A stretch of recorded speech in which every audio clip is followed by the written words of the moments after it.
North on three. 1, 2, 3, north. Play ball. Come on, Andres, let's go. My son's playing for the Mississauga Tigers. Plays third, plays catcher. Hey! Actually, in 1980, I played here in the C&E tournament. Oh, it's exciting. You know, it's fun to watch. It's fun to watch these young kids play. You know, that's what it's all about, right? Kids playing ball, getting interested. Hey! He's number 9. Okay. Peyton, he's playing shortstop. Go Cards! We are so proud of the team. It's been a great effort. They've been battling throughout the whole championship. They've really come together. We've had some injuries, we've had some illness, but yet we were able to continue battling and get to this championship game. So all the parents are very proud of the boys.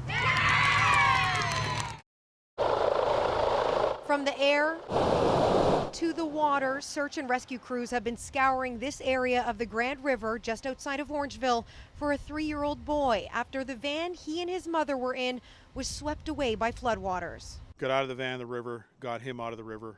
She was over, they were pushed over by water. She lost her grip on him, and he's somewhere in the river. Police say it happened just after the mother drove around this closed road sign heading for home. That tree that's out right there, the river's usually on the other side of that. Chris Hilt lives close to where it happened and says the streets were washed out. The water was coming down the fields across the road, and then you had the water from the river taking it south where the Grand flows. Somebody along the river here had seen headlights kind of aiming up and floating down with the river. We spoke with the father of the missing 3-year-old boy who tells us the family has been out searching since 6 a.m. and they just want to bring him home safely, something that is becoming increasingly less likely according to OPP as each hour passes. You know, it's a very cold river today, very, very cold.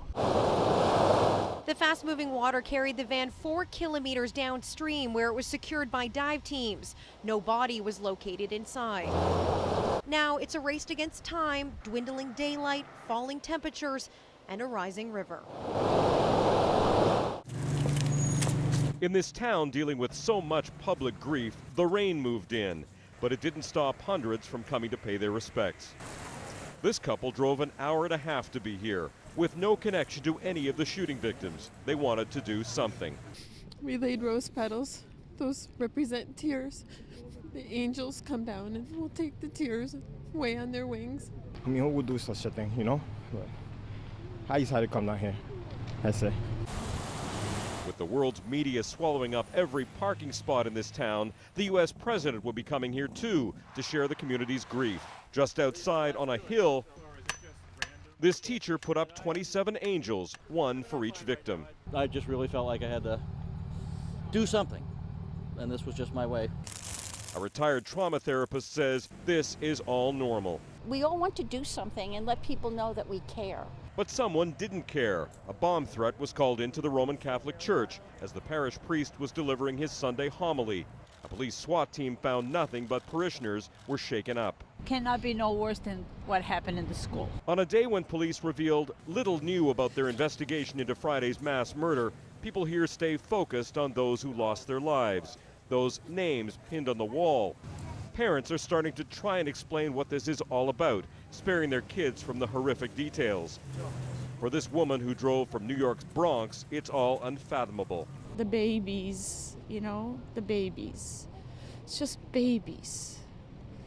The terror they must have felt, the way their heart must have pounded so hard when they saw all of this. But it's just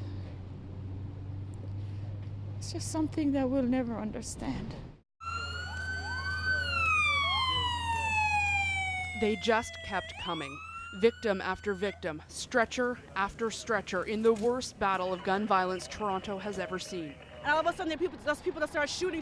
They were just running. It was a community barbecue that turned into a battlefield. 2 people shot dead, another 23 shot and wounded, including a 22-month-old baby. Another person trampled as partygoers ran for their lives. A child got shot.